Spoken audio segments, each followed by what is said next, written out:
자, 안녕, 민규쌤입니다. 자, 9월 고2 대상 전국 연합학력평가 해설을 시작하겠습니다. 요거는 이제 우리가 시험 범위에 이 9월 학력평가 문제 중에 일부가 반영이 되기 때문에 이렇게 해설을 진행하는 것이고요. 해설과 덧붙여서 좀 뭐랄까 문제를 바라보는 관점이랄까요? 그리고 기출 문제를 푸는 방법, 포인트 이런 것들을 같이 짚어줄 테니까 잘 보시고 1회고사 준비도 좀 해보시면 좋겠습니다. 자, 기본적으로 전반적인 총평을 좀 보자면요. 일단은 이제 9월 학력평가의 범위는 4단원까지입니다. 4단원. 4단원이 유럽 그리고 아메리카 지역의 역사까지죠. 요게 끝나는 시점까지입니다. 그러니까 내용상으로는 시민혁명과 산업혁명까지 모두 끝나는 그 시기가 될 거고요. 이제 5단원은 실제로 이제 제국주의 시대가 됩니다. 제국주의라고 하는 이런 국제적인 새로운 질서의 형성 단계를 볼 거고요. 그리고 유럽의 여러 나라들이 어떤 국가를 식민 지배하는지 그런 걸 다루게 됩니다.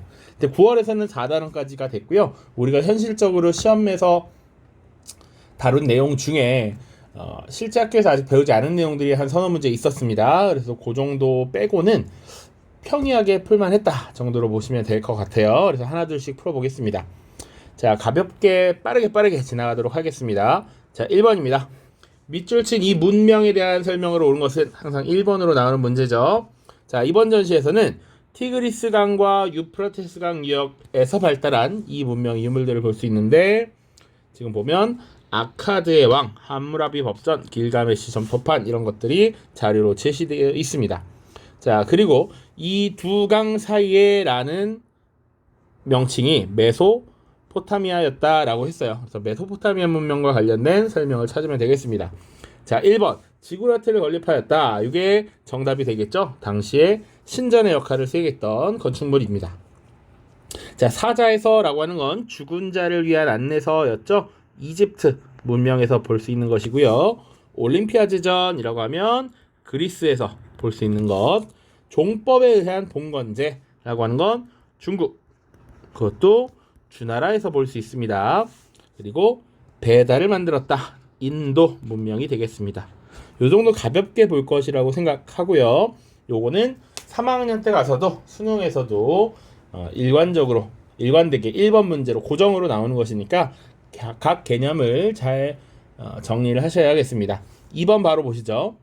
가왕조에서 있었던 사실로 옳은 것은 자, 중국의 석굴사원이라고 해서 룽먼 석굴사원 이렇게 되어 있습니다. 선생님이 지금 학교에서 실제로 유럽, 아메리카사를 다루다 보면 이제 이름이나 지명이나 이런 것들이 굉장히 낯설고 어렵고 그러다 보니까 수업을 할 때 여러분들이 이해하는데 어려움을 많이 느껴요.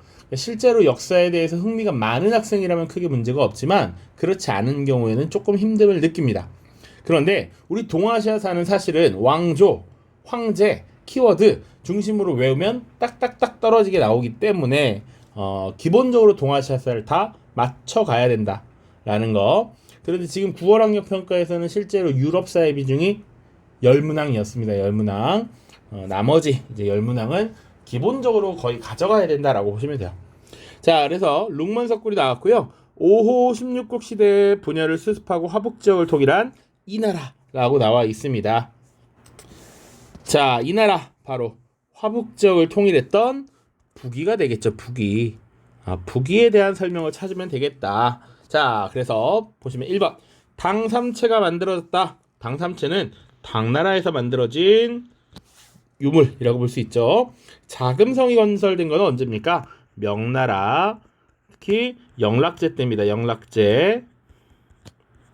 산치레탑 마우리아 왕조의 아소카 왕이죠. 자, 요렇게까지 기억을 하셔야 됩니다. 성리학이 집대성되었다. 성리학을 총정리한 것 기본적으로는 송나라, 남송의 주희 때가 되겠죠. 주희에 의해서 한화 정책이 추진되었다. 요게 정답이 될 겁니다. 자, 여기서 5호라고 하는 것이 5개 오랑캐, 그러니까 중국, 한족이 아닌 5개의 유목민족이었고 그 중에 하나였던 선비족이 화북 지역을 통일한 것이죠. 그게 북이었습니다. 자, 그래서 이 선비족이 화북 지역을 장악하고요. 이 화북 지역을 장악한 이후에 오랫동안 지속하기 위해서는, 국가를 지속적으로 운영하기 위해서는 대다수의 한족을 지배해야 했고, 그리고 한족처럼 살아가는 것이 필요하다라고 여겼던 효문제라고 하는 황제가 적극적으로 한화 정책을 추진했다라는 것까지 연결을 시키셔야 됩니다. 그래서 호어라고 하죠. 오랑캐말 쓰지 말고 한어를 사용할 것. 오랑캐 복장을 금지하고, 그리고 한족의 복장을 착용할 것. 그리고 관리들에게 무조건 당연히 한문을 사용하도록 했고요. 그리고 이 선비족과 한족의 결혼을 장려하기도 했습니다. 자, 오른쪽으로 넘어갑니다. 가왕조의 문화에 대한 설명으로 옳은 것은 불교를 옹호한 가왕조의 카니슈카 왕이라고 하면 사실 끝나야 되고요. 밑에 중생의 구원을 강조하는 대승불교의 이론적 기초가 마련되었다라고 돼 있죠. 선생님이 마우리아 왕조, 쿠샤 왕조를 대비적으로 기억하라라고 했습니다. 그래서 마우리아 왕조와 쿠샤 왕조, 아소카 왕과 카니슈카 왕, 상좌부 불교와 대승불교 이런 식으로 구분을 했었습니다. 그래서 암기할 때 쿠쿠카카 이렇게 외우라고 했었습니다.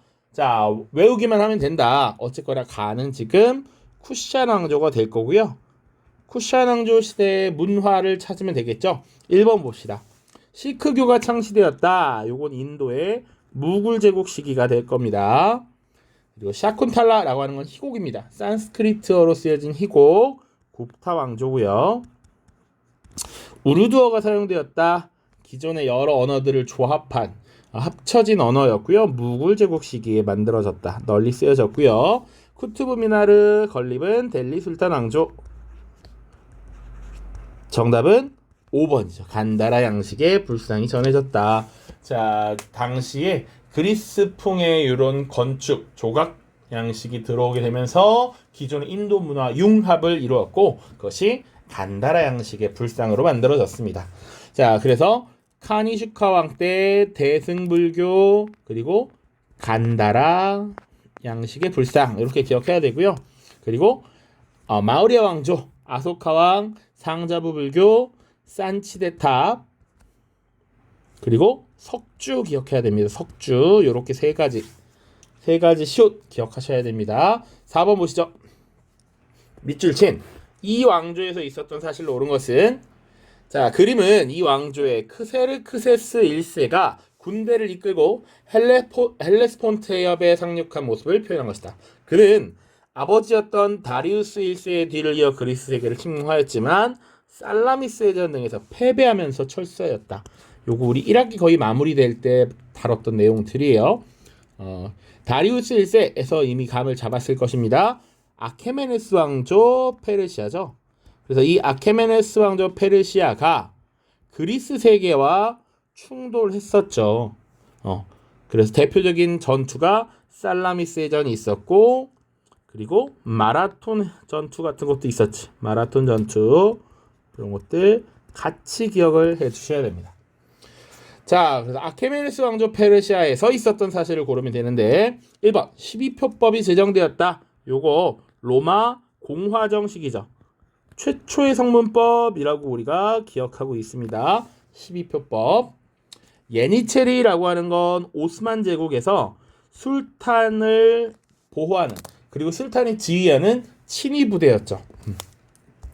그리고 도편 추방제가 실시된 건 그리스였죠. 클레이스테네스 때부터 시작되었습니다. 하라파 등 계획도시가 건설된 건 인도 문명이고요. 5번 왕의 눈이라고 불리는 감찰관이 있었죠.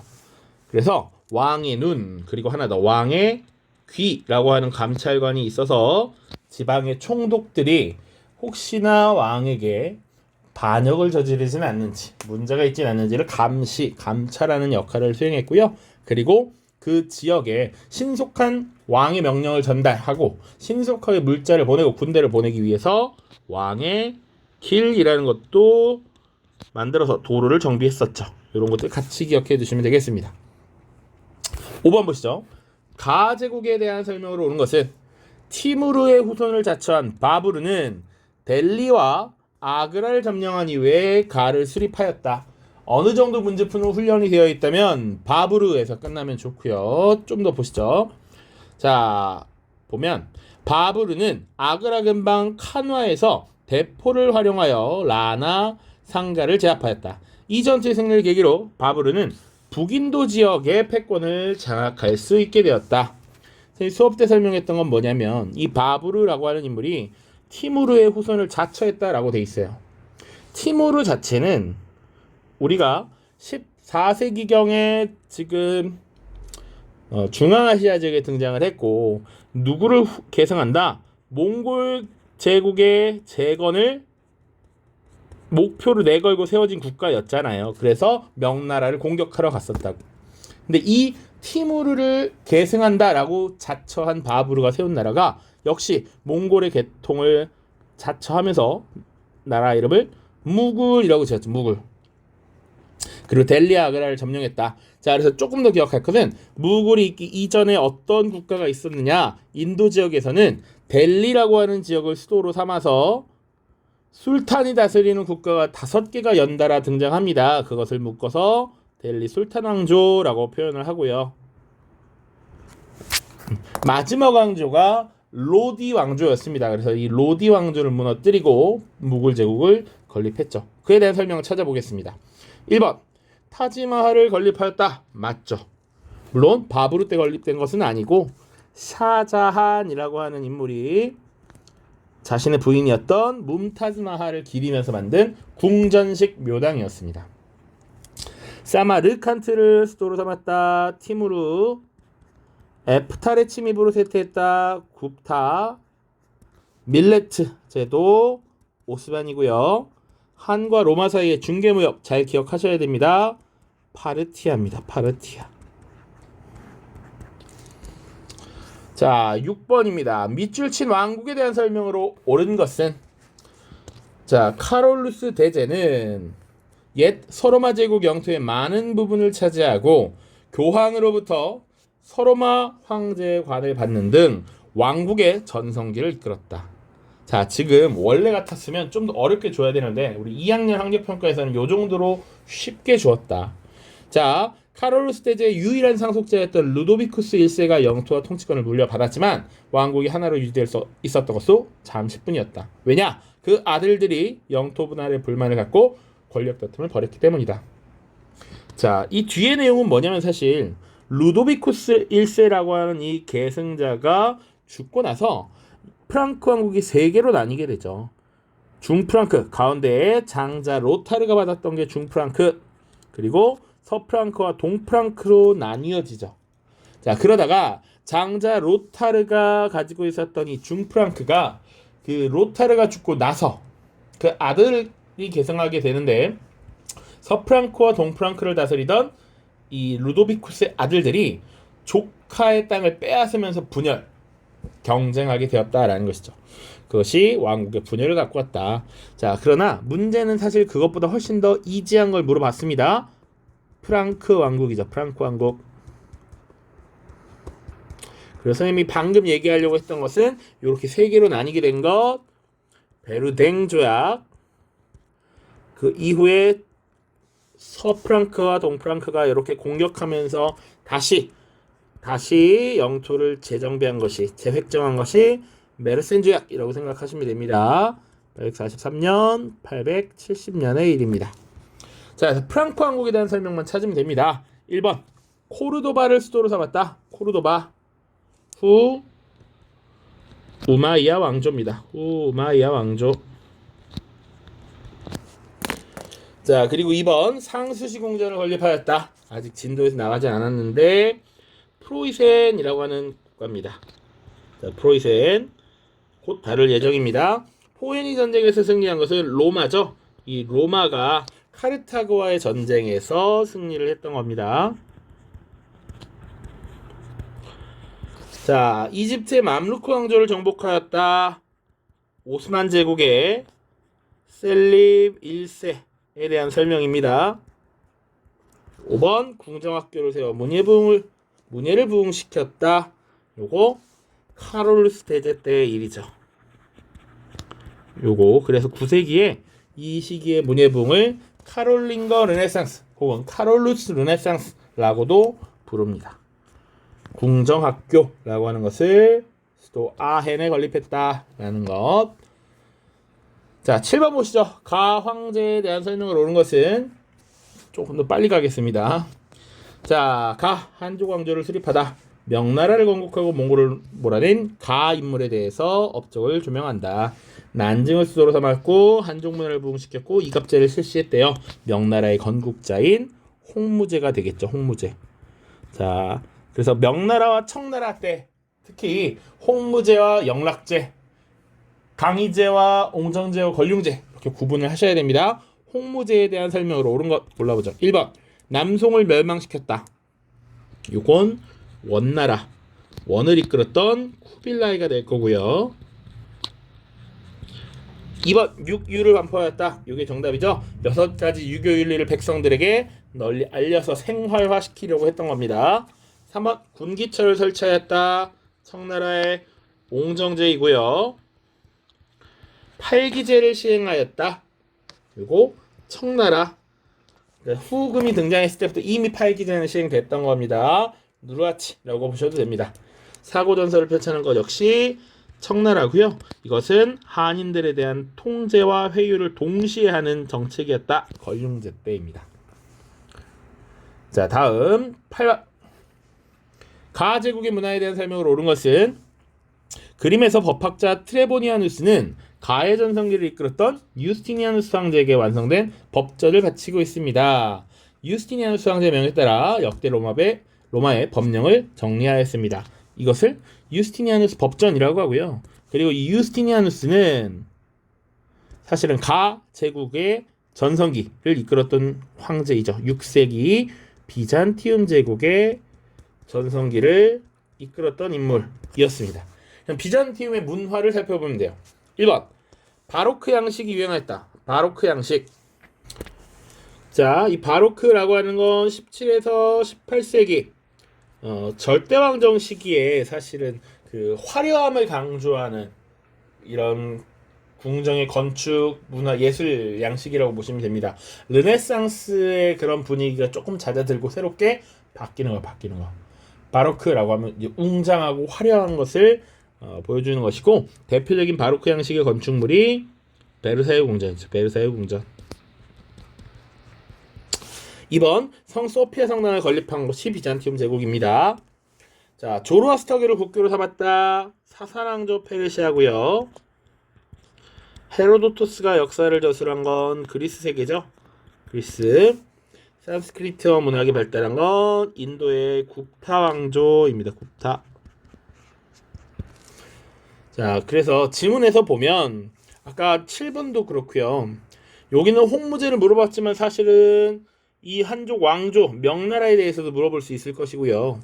아니면 홍무제에 대해서 물어보고 요걸 이렇게 그냥 빈칸으로 줄 수도 있죠. 여기 들어갈 내용 찾아봐 라고 할 수도 있습니다.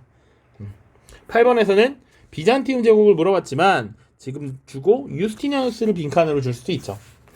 다양하게 지금 변형해서 훈련을 해보시기를 권장합니다. 자, 9번입니다. 밑줄 친 이 상황이 전개된 시기를 연표에서 옳게 고른 것은 파리 대학에서 신학자들이 모여서 논의를 하고 있대. 로마의 우르바누스 6세와 아비뇽의 클레멘스 7세 두 명의 교황이 있는 이 상황을 해결할 방법에는 무엇이 있겠습니까? 자, 두 명의 교황은 모든 권리를 포기하고 동반 사임해야 합니다. 두 명의 교황이 모두 사임을 거부한다면 고위성직자, 신학자, 법학교수로 구성된 총회를 개최해서 해결해야 합니다. 지금 서로 내가 교황이야 라고 나서면서 분열되어 있는 상황이죠. 교회 대 분열 상황인 겁니다. 그리고 이 분열은 언제 일어났느냐? 아비뇽 유수 기간이 끝난 이후죠. 그러니까 원래 교황청은 로마에 있었습니다. 자, 그런데 이 필립 4세와 보니파키우스 8세라고 하는 교황의 대립 이후에 당시 프랑스의 국왕이 교황청을 아비뇽으로 옮겨버렸어. 그래서 이 교황을 자신의 영향력 하에 두려고 했던 것이죠. 이 아비뇽 유수 기간이 1309년부터 1377년의 일입니다. 자, 그러다 보니 이 1377년은 아빈용 유수의 마지막 기간이야. 교황이 아비뇽에서 로마로 돌아갔던 시기인 것이죠. 그래서 이제 새로운 교황은 로마에서 자신의 권위를 다시 지키려고 했었는데 이 로마의 새로운 교황을 인정하지 않고 아비뇽에서 별도로 교황을 선출했던 것입니다. 그게 요 상황입니다. 그러니까 이 아비뇽 유수가 끝나는 1377년 이후 78년부터 대략 한 35년 이상 이런 시기가 지속이 돼요. 분열 시기. 그럼 이 상황이 언제 나타나는가를 골라보면 되겠죠. 자, 이 부분과 관련해서는 연도를 명확히 기억해야 된다라고 수업 때도 얘기를 했습니다. 왜냐? 이 부분은 실제 3학년 때도 기출에 계속 반복이 되기 때문에. 자, 니케아 공의회라고 하는 것은 훨씬 옛날입니다. 325년에 예수는 신인가 아닌가를 가지고 이제 논쟁을 벌였어. 아타나시우스파와 아리우스파의 대립. 325년 레오 3세의 성상 파괴령 반포 726년의 일이고요. 요건 대략 1378년부터 콘스탄치 공의회에서 대략 해결되는 게 콘스탄치 공의회가 마무리되는 것이 1418년이거든요. 그러니까 요 정도의 시기라고 보시면 됩니다. 카노사의 굴욕은 1077, 보름스의 벽 1122, 루터의 95개 조방반문 발표가 1517이고요. 베스트팔렌 조약이 1648입니다. 선생님이 특히 방과후 수업에 듣는 학생들은 그 교재 맨 뒤에 암기하면 좋은 연도라고 해서 주제별로 외워야 될 것들을 묶어놨어요. 거기 딱 이렇게 들어가 있을 겁니다. 요건 반드시 기억을 하셔야 되고요. 정답은 라 4번이 되겠죠. 지금 이미 이때부터 교회가 세속화되면서 문제가 많이 발생했고 이것을 공격했던 인물들도 기억하시면 좋죠. 영국의 위클리프라든지 자, 보헤미아의 후스 같은 인물들입니다. 성서를 중심으로 돌아가야 한다. 교황의 이런 모습을 비판하는 모습이 나타났는데 그것보다 더 강력하게 일어난 종교개혁 루터의 95개 반박문 발표. 이것이 교회의 분열 앞에 있었다라는 거 반드시 기억을 하셔야죠. 자, 10번입니다. 가 도시국가에 대한 설명으로 옳은 것은 자, 도리스인이 원주민을 정복하고 세운 가의 교육제도는 시민들을 결국엔 잘 훈련된 전사로 육성하는 것에 목표를 두었다.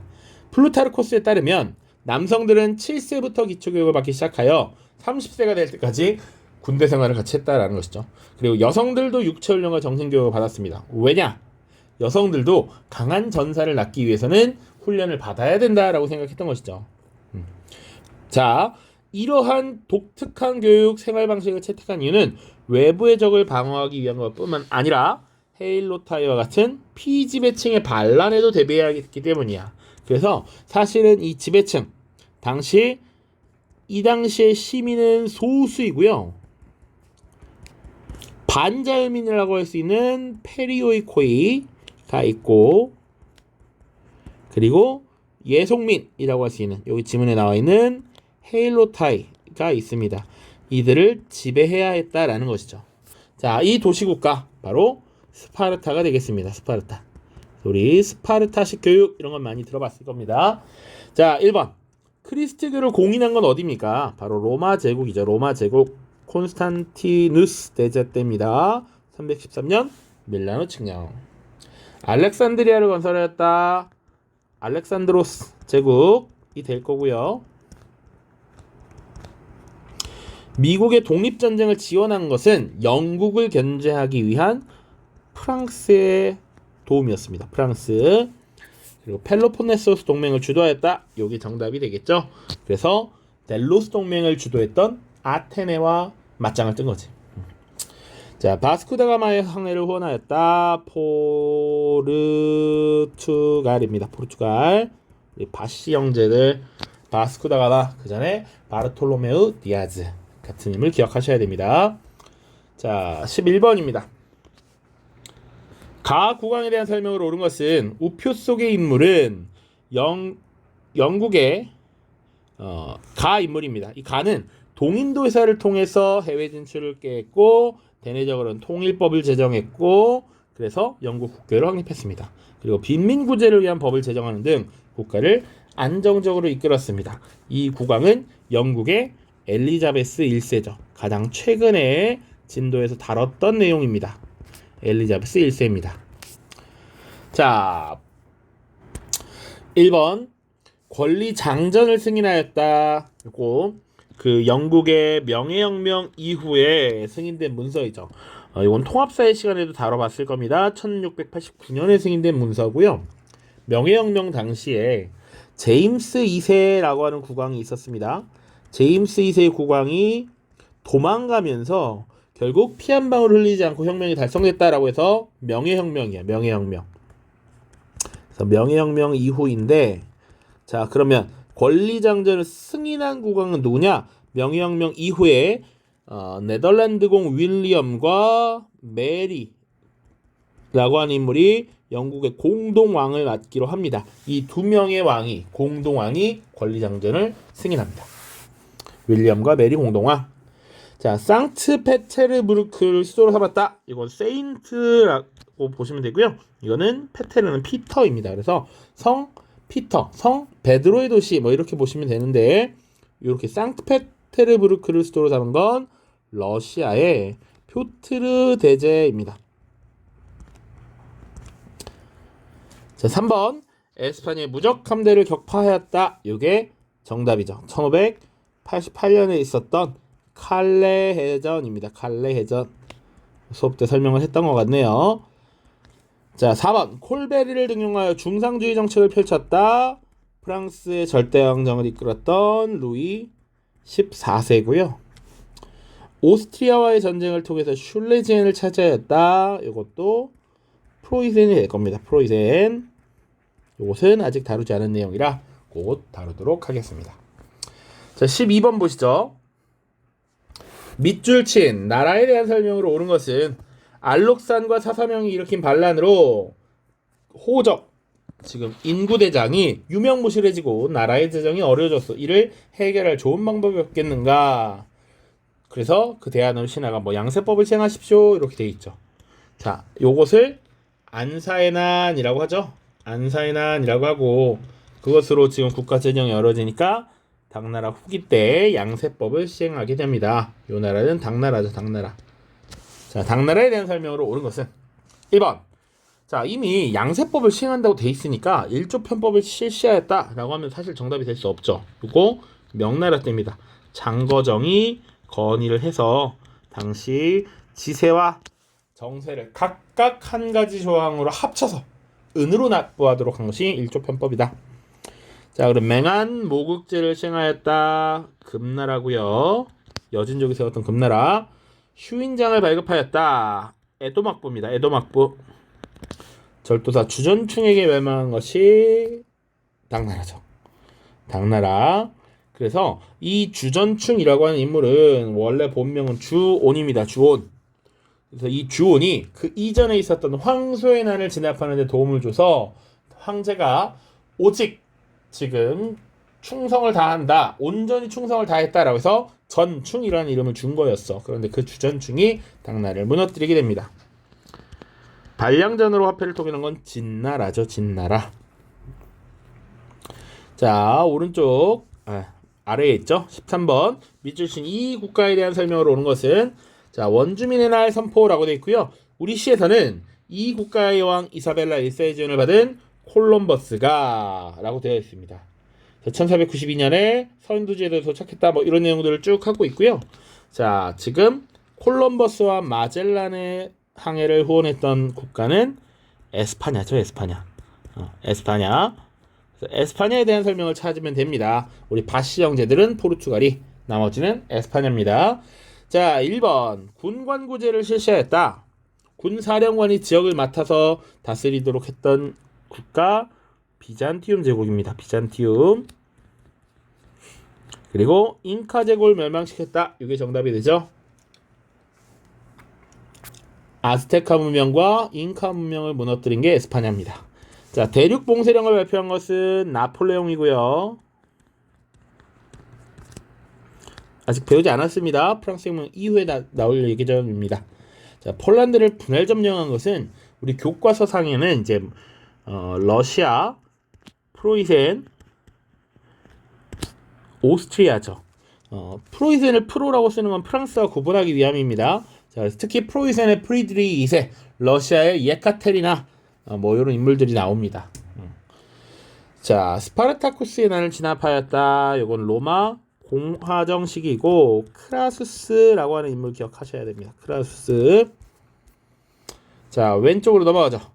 14번입니다. 가막부 시기에 볼 수 있는 모습으로 가장 적절한 것은, 자, 일본사 인물열전이라서 일본 문제가 나와 있고요. 스키타 겐파쿠는 가 시기의 의사이다. 대지마가 있었던 나가사키에서 서양 해부학 서적을 접하고 정확성에 감탄한 그는 이 책을 번역하여 해체 신설을 간행했다.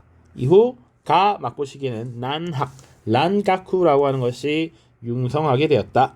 요거 에도 막부죠. 에도 막부. 서양과 교역할 정도의 시기라는 거잖아. 지금 대지마가 있던 나가사키. 그래서 다른 서양인들은 여러 가지 발전된 문물을 가져오면서 교역도 하고 문물도 가져오는데, 문제는 이들이 자꾸 크리스트교를 전파시켜. 그래서 사실은 쇄국령을 내리고 추방했는데, 당시 네덜란드만이 그냥 경제적 이익에만 딱 관심을 갖고 이 종교를 전파시키는 데 관심을 가지지 않았단 말이죠. 그렇기 때문에 네덜란드 상인들만 이 나가사키에 거주하면서 장사를 할 수 있도록 했다 정도로 기억하시면 됩니다. 자, 그래서 에도 막부 시기에 볼 수 있는 모습인데요. 정답 바로 1번입니다. 가복기를 관람하는 존인.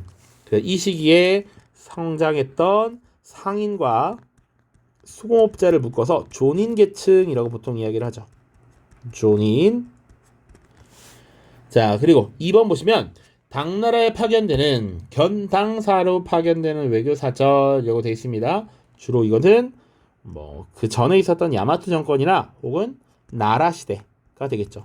특히나 사실은 당나라에 파견되는 거니까 주로 이제 야마토 말기부터 나라 시대 초기까지라고 보시면 됩니다. 그러다가 이 나라 시대 다음인 헤이안 시대가 되면 견당사를 폐지시키죠. 자, 3번 다이카게 신을 추진하는 권리 야마토 정권 시기고요. 헤이안쿄를 명령하는, 헤이안쿄 천도를 명령하는 거 헤이안 시대라고 볼 수 있죠. 헤이안 시대가 시작되면서 헤이안으로 수도를 옮긴 거니까. 자, 몽골 고려 연합군과 싸우는 부사 가마쿠라 막부입니다. 자, 각 시대별 특징을 정리를 하셔야 됩니다. 15번. 자, 밑줄 친 전쟁의 배경으로 가장 적절한 것은, 자, 신이 그것을 말하신다 라고 되어 있고요. 1095년 11월 27일은 교황 우르바누스 2세가 클레르몬 공의에서 성지 회복을 위한 전쟁을 호소한 날이다. 이날 우르바누스 2세는 예루살렘 탈환의 필요성을 주장하면서 싸우다 죽으면 천국에 갈 수 있다. 그리고 신이 그것을 바라신다 라고 외치면서 사람들이 호응을 했다는 것이죠. 근데 이미 성지 회복을 위한 전쟁, 교황이 주장했어 예루살렘을 탈환해야 돼 라고 하니까 십자군 전쟁이란 건 유추가 아주 쉽게 될 겁니다. 자, 그리고 십자군 전쟁이 왜 있었느냐? 지금 이들은 기본적으로 서로 다른 국가의 여러 세력들이 이제 결합될 거란 말이야. 신께서 말하신다. 신을 중심으로, 신앙을 중심으로 모였다라는 것이죠. 자, 그렇다면 왜 크리스트교 세계가 이렇게 단결을 해서 외적과 외부의 적과 싸우느냐라는 것이지, 일단 현존하는 외부의 적의 위협이 있다라는 것을 당연히 유추할 수도 있습니다. 그러나 우리가 암기했던 내용이 있는지도 보자고. 1번. 미국이 멀로 선언을 공포하였다. 자, 이거는 미국이라는 나라의 대통령 제임스 멀로가 일종의 덕트린을 발표합니다. 선언을 하게 되죠. 유럽은 아메리카 일에 간섭하지 말라라는 겁니다.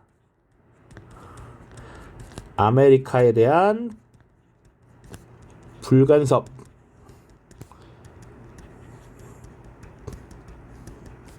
사실상 요구하고 천명했던 것이죠. 1823년의 일입니다. 자, 이것이 나름 당시 라틴 아메리카 지역의 이런 고무적인 분위기를 불어 넣었고, 그래서 이 라틴 아메리카의 여러 국가들이 쭉 연이어서 독립운동을 벌이게 되죠. 그래서 기존의 브라질이나 여러 볼리비아, 뭐 콜롬비아 이런 나라들이 에스파냐와 포르투갈로부터 이제 독립을 이루게 됩니다. 그럼 미국이 이들을 위해서 그랬을까? 라고 하면 아니죠. 미국은 오히려 이들이 유럽의 식민지로부터 벗어나야 자신들이 경제적 이익을 더 확장시켜 나갈 수 있다라고 믿었던 것입니다. 자, 그러나 어쨌거나 요거 자체는 1095년 훨씬 이전의 얘기죠. 다른 얘기입니다. 자, 러시아가 농노해방령을 선포하였다. 당시 황제 짜르가 알렉산드르 2세입니다. 당시 크림 전쟁에서 패배하고 난 이후에 농노해방령을 발표합니다. 자, 에스파냐가 레판토 해전에 승리하였다. 레판토 해전 승리. 요게 1571년이죠. 그래서 오스만 제국과 맞서 싸웠던 전투였고 승리를 거뒀습니다. 물론 1538년에 33년 전에 사실은 이 에스파냐를 비롯한 가톨릭 연합 함대가 오스만 제국에게 깨졌던 일도 있습니다. 4번 셀주크 튀르크가 비잔티움 제국을 압박하였다. 이게 정답이 되겠죠. 그래서 당시 비잔티움 제국 황제 알렉시오스가 교황에게 도움을 요청하면서 이런 상황이 만들어졌습니다. 자, 5번 오스만 제국이 콘스탄티노폴리스를 점령한 건 1453년이죠. 그래서 요거 연도 중요하다라고 했습니다. 중세와 근대를 구분짓는 시점으로 보통 많이 본다. 그리고 하필이면 이해 100년 전쟁도 종결됐다. 같이 기억하십시오. 자, 16번입니다. 가하 국가에 대한 설명으로 옳은 것은 이것은 가가 주도하여 체결된 관세 동맹 소식을 알린 관보이다. 자, 이 동맹에 참여한 국가 간에는 관세 없이 무역을 수 있게 되었다. 이러한 경제 통합을 기반으로 성장한 가하 국가는 오스트리아 및 프랑스와의 전쟁에서 승리하면서 독일 제국 수립을 주도하였다. 이거 아직 다루지 않았지만 가는 프로이센이라는 국가입니다. 프로이센 독일 통일을 주도했던 나라이고요. 그래서 독일 통일의 주도권을 두고 오스트리아와도 전쟁을 벌였고, 그리고 유럽에서의 패권을 두고 사실은 오늘날에도 가장 큰 나라가 프랑스와 독일이죠. 프랑스의 입장에서는 기존의 이 신성로마 제국 이후부터 분열된 독일이 자신들에게 굉장히 유리함을 가져다주고 있었어. 그래서 이들이 통일을 이루는 것 자체가 자신들에게 위협이다라고 느꼈기 때문에 프랑스와 결국 이 프로이센이 마지막 결전을 벌일 수밖에 없는 것이죠. 거기서 승리했던 프로이센이 독일 제국의 수립을 선포했고요. 요거 관련해서 좀 더 내용을 정리하면 프로이센에서 독일 통일을 주도했던 재상 비스마르크 잘 기억해야 하고요. 자, 이 재상 비스마르크가 가장 중요하게 여겼던 정책은 바로 철혈 정책이었습니다. 자, 피와 무기로서 강력한 국력을 얻을 수 있다라는 내용이지. 자, 이거 왜 이런 이야기를 했냐면 비스마르크가 권력을 잡은 게 1850년대고요. 그 이전에 사실은 독일 통일을 논의하기 위한 회의가 개최되었습니다. 프랑크푸르트 국민회의라고 하는 것이 개최가 되었는데 여기서 결국은 지지부진하게 논의만 벌이다가 결론을 내리지 못하고 끝났단 말이야. 그래서 말로 하는 것이 아니다. 오직 무기와 피로써 통일을 이룰 수 있다라는 것을 주장했던 것이죠. 자, 그래서 실제로 1870년, 1871년 요 시기에 빠르게 프랑스와 프로이센이 전쟁을 벌이게 됩니다. 한자로 사실은 프랑스를 불란서, 프로이센을 보로스인가 뭐 이렇게 불러서 보불전쟁이라고도 합니다. 자, 그리고 나서 어쨌거나 프로이센이 승리를 했고 프랑스의 베르사유 궁전에서 독일 제국의 황제 취임식이 열립니다. 그리고 독일 제국이 선포되죠.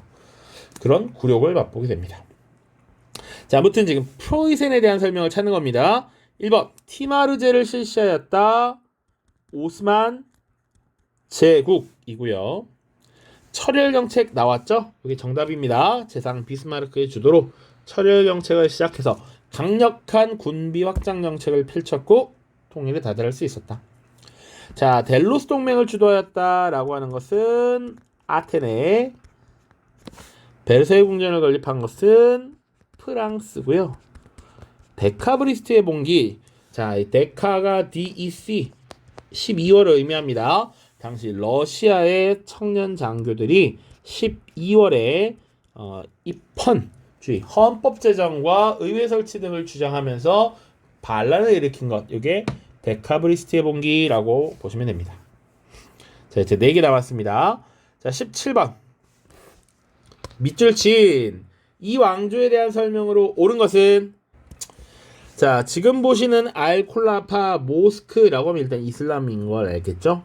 17대 칼리프였던 알 무크타피에 의해 이 왕조의 수도 바그다드에 조성되었습니다. 이후 몽골군의 침입으로 많은 부분이 훼손되었지만 높은 첨탑은 원형을 유지하고 있습니다.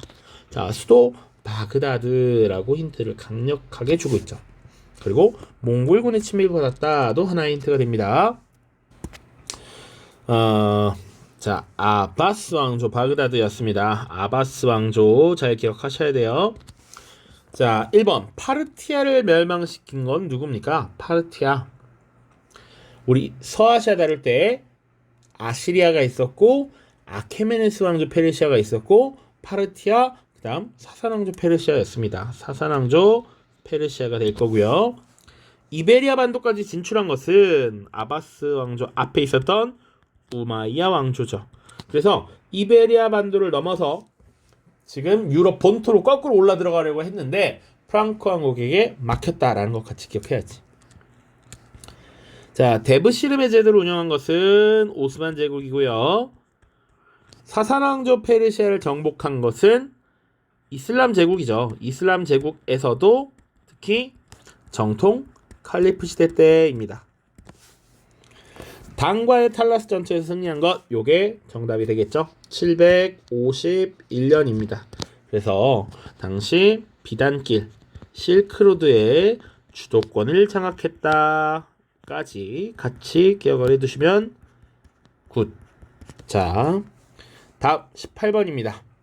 가혁명에 대한 탐구활동으로 가장 적절한 것은, 자, 아시냐라고 하는 이 지폐가 있습니다. 바스티유 함락으로 가가 본격화된 가운데 국민의회는 재정위기를 극복하기 위해서 아시냐라고 하는 채권을 발행했습니다. 자, 발행 초기에는 안정적으로 유통되었지만 입법의회와 국민 공회 시기를 거치면서 발행량이 폭증하여 가 시기 경제혼란의 원인이 되었습니다. 바스티유 함락이라고 하는 상징적 사건. 자, 바스티유는 당시 국왕이나 권력에 대항하는 정치범들을 수용하는 상징적 공간이었습니다. 이 바스티유를 민중이 습격해서 이들을 꺼내줌으로써 사실상 왕권에 대한 저항이라고 볼 수 있어요. 자, 그리고 국민의회, 국민들, 당시 제3신분이 주도가 되어서 만들어진 국민의회. 자, 이 국민의회라는 개념이 나오고 91년 헌법에 따라 성립된 입법의회, 그리고 이후에 국민공회까지 쭉 지금 이 사건, 프랑스 혁명의 전개 과정을 지금 보여주는 것이죠. 가혁명, 프랑스 혁명이 되겠습니다. 그러면 프랑스 혁명에 대한 탐구 활동으로 가장 적절한 게 뭐냐? 자, 1번 보시면 7년 전쟁의 배경을 알아본다라고 돼 있어요. 7년 전쟁. 자, 이 7년 전쟁 자체가 교과서에 되게 자세히 서술되어 있지는 않는데, 그래서 일부러 선생님이 수업 자료에다가 7년 전쟁을 넣어놨습니다. 7년 전쟁이 어떤 전쟁이었느냐라고 하면 사실은 18세기의 국제전쟁이라고 불릴 만큼 여러 나라가 엮여 있었던 전쟁이었습니다. 자, 일단 가장 기본은 원래 프로이센과 오스트리아의 대립에서 시작이 되었던 것이고요. 이 두 나라의 전쟁과 관련해서 각국의 이익이 달려 있었기 때문에 여기에 영국과 프랑스 여러 나라들이 개입하게 돼요. 그래서 영국과 프랑스는 전통적으로 지금 대결하는 국가들인데 특히 이들은 동시기에 인도 지역에서 벵골 지역을 둘러싸고 플라시 전투라고 하는 것을 벌이고요. 그리고 북아메리카에서도 서로의 이권이 충돌하면서 전쟁을 벌이게 됩니다. 그 정도로 지금 당시에 여러 나라들이 각국의 이익 때문에 많이 묶여 있었던 것이 7년 전쟁이었다. 굉장히 복잡한 전쟁입니다. 크로멜이 실시한 정책, 크로멜은 우리가 흔히 청교도 혁명이라고 부르는 잉글랜드 내전에서 의회파와 왕당파가 대립을 하게 되죠. 그때 의회파를 이끌었던 장수가 크로멜이고 결국 의회파가 승리하고 왕당파를 무찌르고 심지어 그 당시 왕이었던 찰스 1세를 처형한 이후에 권력을 잡았던 것이 크로멜입니다. 크로멜은 이 잉글랜드 내전 이후에 호국경이라고 하는 지위에 취임해서 사실상 독재 정치를 하게 되죠.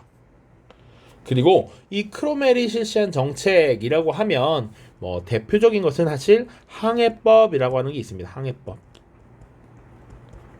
당시 중상주의적 경제 정책이 많이 이루어지고 있었던 시기이기 때문에 영국 선박에 들어오는 것은 영국 선박에 한한다. 이런 내용들 주도적으로 영국이 당시 무역을 이끌려고 했던 이런 분위기입니다. 네덜란드를 견제하고 프랑스를 견제하려는 이런 목적이었다라고 보시면 돼요. 자, 인간과 시민의 권리선언을 분석한다. 이게 맞죠. 1789년에 바스티유 함락 이후에 봉건제 폐지 선언이 나오고요. 그리고 인간과 시민의 권리 선언이 발표가 됩니다. 이 내용을 분석하는 것이 프랑스 혁명의 기본적인 탐구 활동이 될 수 있죠. 자, 4번 차티스트 운동이라고 하는 건 기본적으로 당시 선거권에서 배제된 노동자들이 우리에게도 선거권을 달라라고 하면서 인민헌장을 채택했던 것이죠. 대략 10여 년간 이런 운동이 지속되고요. 영국에서 있었던 일입니다. 1838년입니다. 와트타일러난 이거는 선생님이 100년 전쟁 도중에 있었던 영국과 프랑스의 반란, 내부 반란이라고 했었죠. 자타라고 해서 프랑스에서 자크리에난이 먼저 1358년에 있었고 타일러난이 프랑스에서 1381년에 있었다라는 얘기 했었습니다. 자, 오른쪽 19번 가 왕조의 대외관계에 대한 설명으로 옳은 것은 자, 그림은 가의 황제인 강희제가 남쪽으로 순행하는 모습을 목격한 것이야. 강희제는 3번의 난을 진압한 이후에 자신의 권위를 드러내기 위해서 남쪽으로 순행, 직접 다녀오는 걸 얘기합니다. 이것을 단행했어. 자, 강희제가 있었던 이 왕조 청나라죠. 청나라. 자, 그래서 청나라의 대외관계에 대한 설명을 찾으면 됩니다. 자, 1번 고구려 원정을 단행한 것은 중국 왕조에서는 수나라와 당나라가 되겠죠. 기본적으로 이 고구려라는 나라가 존속했던 시기에 청나라는 당연히 없었습니다. 시기적으로 대략 1000여 년간의 거리가 있다.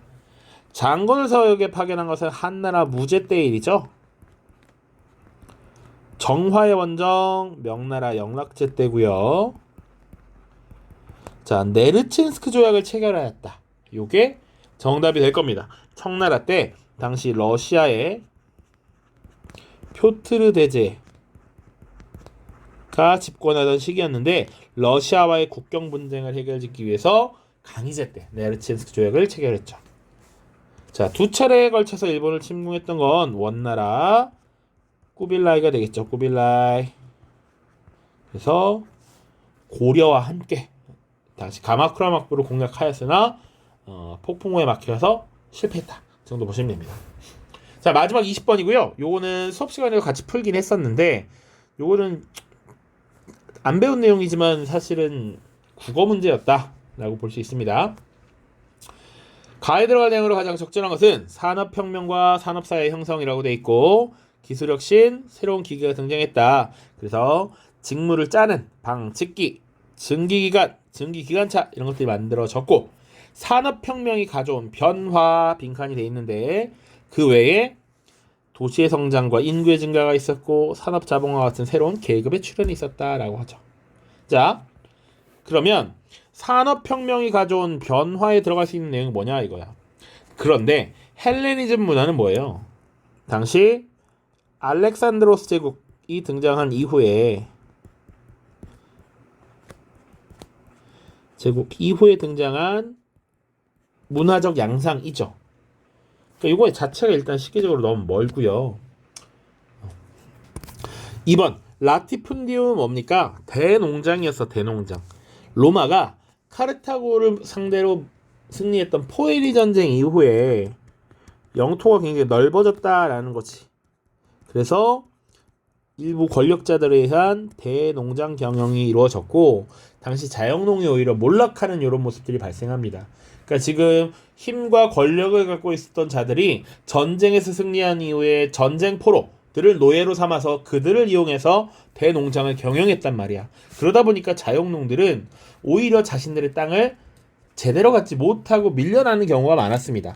자, 그래서 이것이 문제가 되니까 나중에 등장했던 것이 그라쿠스 형제였죠. 자, 3번 공장제 기계공업이 발달했다.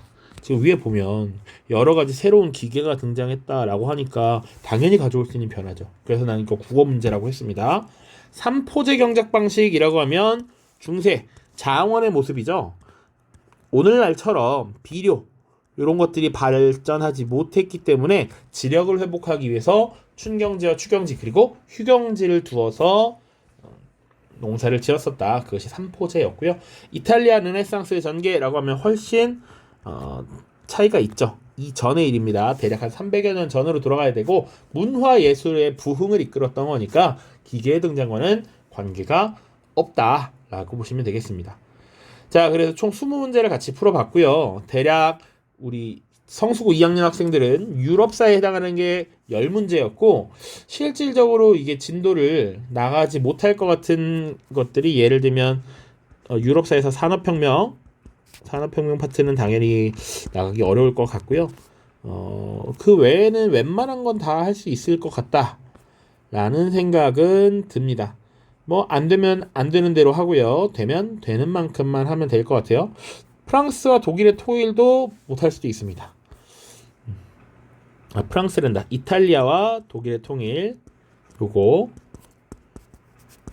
요것도 사실은 뭐 진도에 못 나가면 문제를 배제하고 보시면 되겠습니다. 자, 기본적으로 이 문제 자체는 어렵지 않았다. 안 배운 것들을 제외하고는 배운 것도 산업혁명은 못 맞췄으면 혼나야 된다라고 생각을 하고요. 아무튼 고생 많으셨고 꼭 2학기 1회고사에서도 좋은 성과를 거뒀으면 좋겠습니다. 안녕.